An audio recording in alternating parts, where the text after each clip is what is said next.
Right now on Denver 7 News, Colorado leaders refuse to wait around for federal gun control. The urgency couldn't be greater for measures like this. The changes that could come to 4 different Colorado cities. Is yours on the list? Plus, investigators now know what started one of Colorado's largest wildfires ever.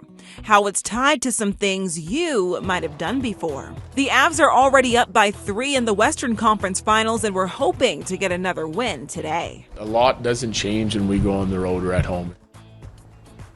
Good morning. We are cheering for our Avs today here on Denver 7 News. I'm Jessica Crawford. And I'm Katie LaSalle. Thank you so much for joining us. But we want to start with some of the stories we're following for you this weekend, including breaking news from overnight. Denver police say they are investigating an officer-involved shooting. They haven't provided many details yet, only that it occurred at 15th and Larimer around 3 a.m. They said no injuries have been reported. History Colorado's first LGBTQ plus themed exhibit opens today, and it's in honor of the start of Pride Month. Rainbows and Revolutions uses personal stories and artifacts to show visitors the struggles and the victories of LGBTQ plus Coloradans. Governor Jared Polis, who was the first openly gay man elected governor of any state, will attend the grand opening event tonight. And go Avs go! They are in Edmonton this morning and will take on the Oilers in Game 3 of the Western Conference Finals tonight. Now, right now, they're up in the series 2-0, and the puck will drop at 6 o'clock. Let's take you live outside at 6:58 on this Saturday morning. It is a really beautiful start to our morning. Sun is shining, skies are mostly clear. We are in for a very nice day all across the state, with 60s and 70s returning to the mountains for highs and 80s here across the plains. A very quiet weather pattern settles in to start this weekend. A live look from Westminster, where you can see mostly clear skies with temperatures outside in and around Metro Denver in the 50s currently. Winds are sustained from the southwest at 11 miles per hour. We will see some gustier conditions form over higher terrain, but very dry conditions across the state expected. Temperatures outside currently, we're now in the low 40s over Estes Park and Dillon, so nice cool but not as cold morning into the mountains. 50s and even some low 60s moving into the eastern plains and out west in Grand Junction. Your fresh air forecast for today: by noon, 80 degrees. Partly cloudy skies through the second half of this afternoon, and we do have the slight chance of picking up an isolated storm or shower, but mainly over the far northeastern plains, and I'll show you that on future casts coming up. In the meantime today, 83 degrees in Boulder, same into downtown Denver and out to the airport. Upper 60s in Frisco, up through Walden and Estes Park. We'll talk more about the next chance for seeing storm activity arrive, still to come. And this morning, new information about the school shooting in Uvalde, Texas. Sources say the Uvalde School District Police Chief did not have a police radio on him during that shooting. Florida State Senator Roland Gutierrez says Chief Pete Arredondo was not in communication with anyone while responding. Arredondo's facing serious criticism for making the call to not send officers sooner into those adjoining classrooms where that gunman killed 19 students and 2 teachers. It's still unclear if officers knew about the 911 calls being made by students who were inside of those rooms. And after a violent last 2 weeks, Coloradans gathered to honor the victims of mass shootings and to call for stricter gun control laws. The marchers on Friday all wore orange, symbolizing that color that hunters wear to protect themselves and others from gunfire. They met near the Columbine Memorial. Congressman Jason Crow attended and called for a ban on assault weapons nationwide. Colorado Attorney General Phil Weiser spoke about the importance of protecting gun control laws passed here in the state.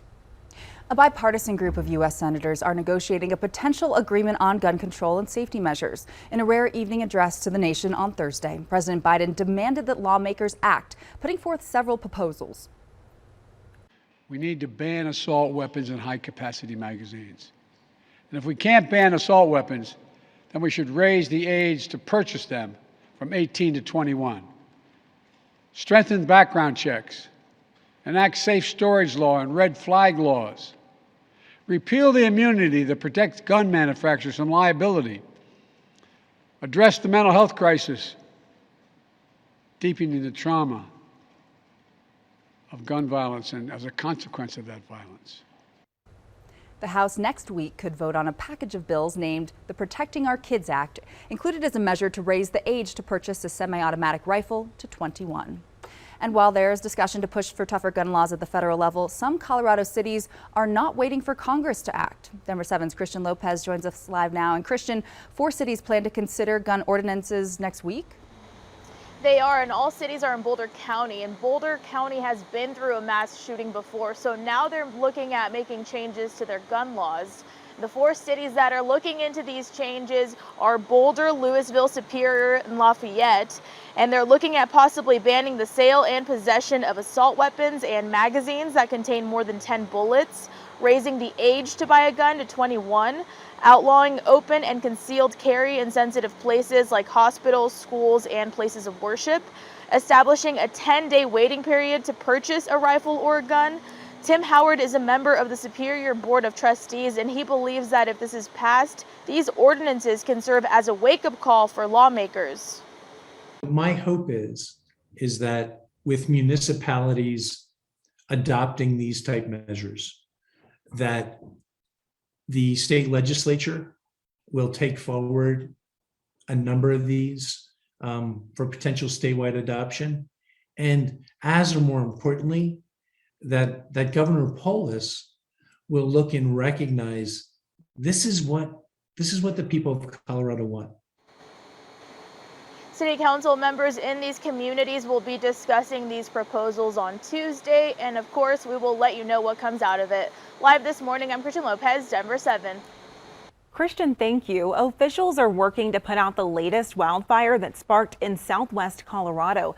The Bear Dance Fire is burning on the Southern Ute Reservation. At last update, the fire is about 89 acres in size.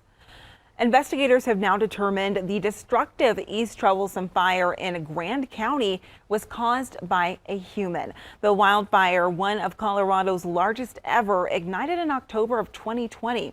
Over a nearly 2-month period, the fire scorched almost 200,000 acres and damaged or destroyed more than 500 homes and buildings. The U.S. Forest Service says given the location and the time of year that this fire started, it may have been ignited by a hunter, a backcountry camper, or by accident. Investigators are still trying to identify who started the fire and why. Aurora City Council member Danielle Jurinski is preparing to sue Arapahoe County after she was falsely accused of abusing her child. Last month, Robin Nicita, a former Arapahoe County social worker and the partner of former Aurora Police Chief Vanessa Wilson, was charged with retaliation against an elected official. Investigators say that Nicita falsely reported Jurinski for child abuse one day after Jurinski criticized Wilson in a radio interview. While Jurinski was cleared of any wrongdoing, Nicita resigned as a social worker before her arrest. In a notice of claim, Jurinski's attorney alleges that Arapahoe County failed to train, supervise, or discipline Nicita or her supervisors. Jurinski is seeking at least $1 million in damages. Colorado's primary is approaching fast, and Republicans are trying to drum up support at their annual Western Conservative Summit in Aurora that's happening this weekend. Denver 7 political reporter Megan Lopez was at the event Friday, which gave Senate candidates a chance to make their cases about who will take on Senator Michael Bennet.